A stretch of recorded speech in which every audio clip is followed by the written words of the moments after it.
Hello students, welcome to account street and this is video number 29। और इस video में हम बात करेंगे अपने टॉपिक जीएसटी। देखिए, जीएसटी आपने बहुत सुना होगा और काफी सालों से चर्चित है GST. It means goods and service tax. GST एक ऐसा टैक्स है जो कि वन नेशन वन टैक्स भी कहलाता है। इट मींस पहले अदर स्टेट में अलग अलग टैक्स लगा करते थे। सेल्स टैक्स है, वैट है, वैल्यू टैक्स, आपने काफी टैक्स सुने होंगे। लेकिन जीएसटी ने उन सभी टैक्स को खत्म करके अकेला केवल जीएसटी को ही अप्लाई किया जा सकता है। GST means goods and service tax. It is a compressive tax हम इसे बोल सकते हैं, क्योंकि इसने सभी टैक्सों को अपने अंदर निहित कर लिया है। तो जीएसटी क्या है वो यहां पर हम पहले देखेंगे। देखिए, GST is stands for goods and service tax. It is a comprehensive indirect tax. ये क्या है? एक कंप्रेहेंसिव इनडायरेक्ट टैक्स है। जीएसटी क्या है? एक इनडायरेक्ट टैक्स है। आप पढ़ चुके होंगे पहले, टैक्स दो प्रकार के होते हैं, एक डायरेक्ट टैक्स, दूसरा इनडायरेक्ट टैक्स। तो जीएसटी किसमें आता है? इनडायरेक्ट टैक्स की श्रेणी में आता है। पहले काफी इनडायरेक्ट टैक्स हुआ करते थे, सेल टैक्स, वैल्यू टैक्स की तरह। उन सभी को खत्म करके जीएसटी को एप्लीकेबल किया गया। जीएसटी एक ऐसा टैक्स है जो कि ऑल इंडिया में सभी जगह पर प्रत्येक स्टेट में अप्लाई किया जाता है और जिसके रेट भी सेम है। ऐसा नहीं है कि यूपी के रेट अलग होंगे, हरियाणा के अलग होंगे, बल्कि वो गुड्स एंड सर्विस पर डिपेंड करता है कि गुड्स एंड सर्विस किस टाइप की है, किस कैटेगरी की है, उसी के अकॉर्डिंग उस पर टैक्स रेट एप्लीकेबल किए गए हैं। तो देखिए, सबसे पहले हम ये देखते हैं कि जीएसटी का रजिस्ट्रेशन, बार बार हल्ला बसता है कि जीएसटी का रजिस्ट्रेशन किसको आवश्यक है, किसको आवश्यक नहीं है, कौन जीएसटी का रजिस्ट्रेशन करा सकता है, कौन दुकानदार जीएसटी का रजिस्ट्रेशन नहीं करा सकता है। तो वो हम यहां पर पहले देख लेते हैं। तो देखिए, रजिस्ट्रेशन अंडर जीएसटी, जीएसटी के अंडर में कौन से रजिस्ट्रेशन और किस लेवल तक के रजिस्ट्रेशन आवश्यक होते हैं वो हम यहां देखेंगे।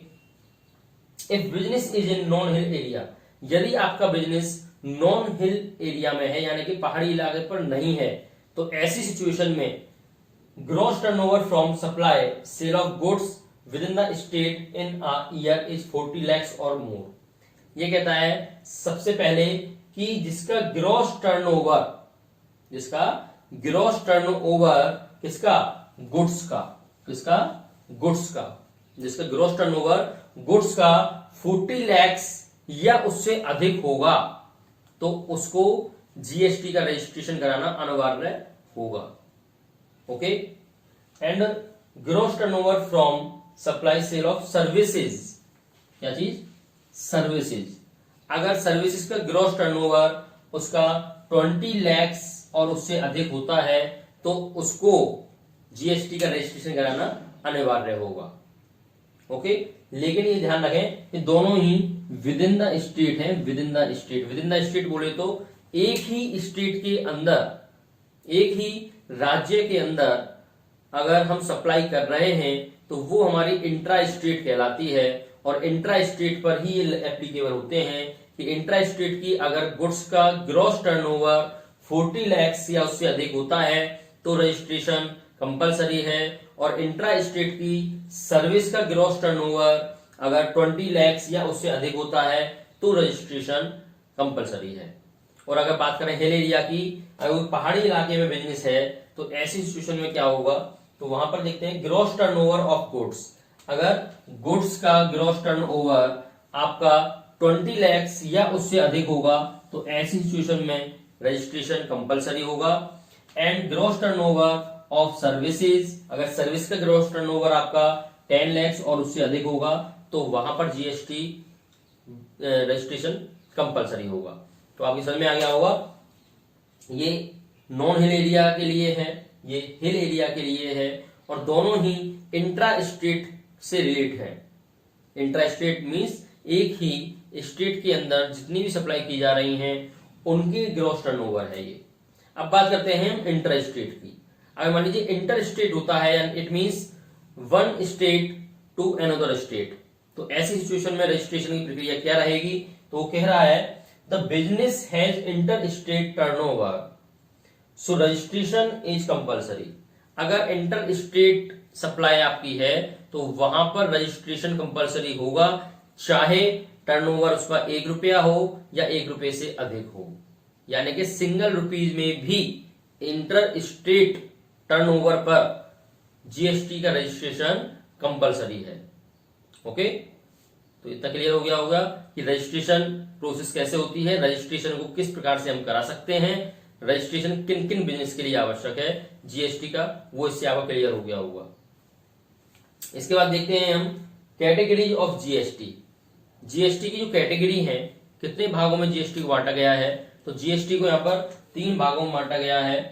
पहला CGST, second SGST and third is IGST. ये क्या है तो देखते हैं। CGST means central goods and service tax, CGST means central goods and service tax and SGST means state goods and service tax. ये दोनों ही both are levied on intra state supply, ये दोनों ही इंट्रा स्टेट सप्लाई पर applicable होते हैं, यानी कि इंट्रा स्टेट सप्लाई पर लगाए जाते हैं। इट मींस एक ही स्टेट के अंदर अगर हम कोई भी परचेजिंग या सेलिंग कर रहे हैं या सर्विसेज को प्रोवाइड करा रहे हैं तो वहां पर सीजीएसटी और एसजीएसटी लगाई जाएगी। और ये किस प्रकार से लगाई जाएगी, ये 50-50% होती है। ये कैसे होती है, 50-50% होती है। इट मीन जीएसटी रेट मान लीजिए 12% है तो 50% यानी कि 6% सीजीएसटी हो जाएगी और 6% एसजीएसटी हो जाएगी according to intra state supply. अगर इंट्रा स्टेट सप्लाई होती है तो वहां पर हम सीजीएसटी और एसजीएसटी को एप्लीकेबल करेंगे। IGST means integrated goods and service tax, IGST यानी कि integrated goods and service tax. It is levied on inter state supply, और ये किस पे लगती है, ये इंटर स्टेट सप्लाई पर लगती है। इट मींस जहां पर एक राज्य से दूसरे राज्य में जो हम सप्लाई कर रहे हैं वहां पर आईजीएसटी एप्लीकेबल होगी। बात समझ में आ गई।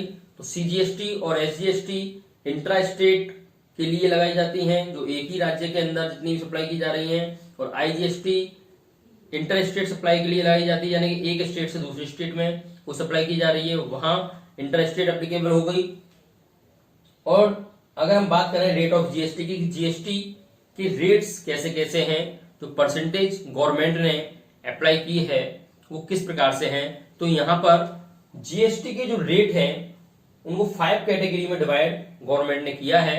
5 कैटेगरी कौन कौन सी हैं, जिनमें 0% के टैक्सेस हैं, 5% के भी रेट ऑफ टैक्स हैं, 12% के रेट ऑफ टैक्स हैं, 18% के रेट ऑफ टैक्स हैं एंड 28% के रेट ऑफ टैक्स हैं। यानी कि इन कैटेगरीज में कुछ गुड्स एंड सर्विसेज को रखा गया है, और कुछ गुड्स एंड सर्विस ऐसे भी हैं जिनको जीएसटी से ही बाहर रखा गया है, जिन पर कोई किसी प्रकार की जीएसटी ही नहीं है, like as alcohol, petroleum etcetera. इस प्रकार के जो आइटम हैं उन पर किसी प्रकार की कोई भी जीएसटी एप्लीकेबल नहीं है, इनको जीएसटी से बाहर रखा गया है। जीएसटी में मैंने ये 5 कैटेगरी हैं रेट ऑफ टैक्स की। इस प्रकार से गुड्स एंड सर्विसेज की डिफरेंट उनकी नेचर के अकॉर्डिंग ये टैक्स एप्लीकेबल होते हैं। तो इतना आपको जीएसटी क्लियर हो गया होगा। अब जीएसटी को हम एप्लीकेबल करते कैसे हैं, अपनी जनरल एंट्रीज में किस प्रकार से उनको यूज करते हैं, कैसे हम जीएसटी को एंट्री के अंदर सेट करते हैं, कैसे एंट्री को हम पास करते हैं जीएसटी लगा करके, ये सभी हम अपनी नेक्स्ट वीडियो में देखेंगे। यानी कि वीडियो नंबर 30 में आपको जीएसटी एप्लीकेबल करना बताया जाएगा। तब तक आप जीएसटी से रिलेटेड अच्छे से थ्योरी को पढ़ें कि जीएसटी होती क्या है, जीएसटी के ऑब्जेक्टिव्स क्या हैं, जीएसटी कैरेक्टरिस्टिक्स क्या हैं, रजिस्ट्रेशन प्रोसेस क्या है, जीएसटी कैटेगरी कौन कौन सी हैं, और जीएसटी को किस कैटेगरी में कैसे बांटा गया है। इन सभी टॉपिक्स को आप अच्छे से अपनी बुक के अकॉर्डिंग रिवाइज करें। कुछ मैंने आपको जीएसटी के बारे में बता दिया है, इस वीडियो से हेल्प लेकर के भी आप जीएसटी को कर सकते हैं। ओके, नेक्स्ट वीडियो मिलते हैं अपने जीएसटी के कुछ प्रैक्टिकल प्रॉब्लम के साथ। तब तक के लिए वीडियो को आप अच्छे से देखें। अच्छी लगी हो वीडियो तो लाइक जरूर करें, सब्सक्राइब करें। Okay, thank you so much.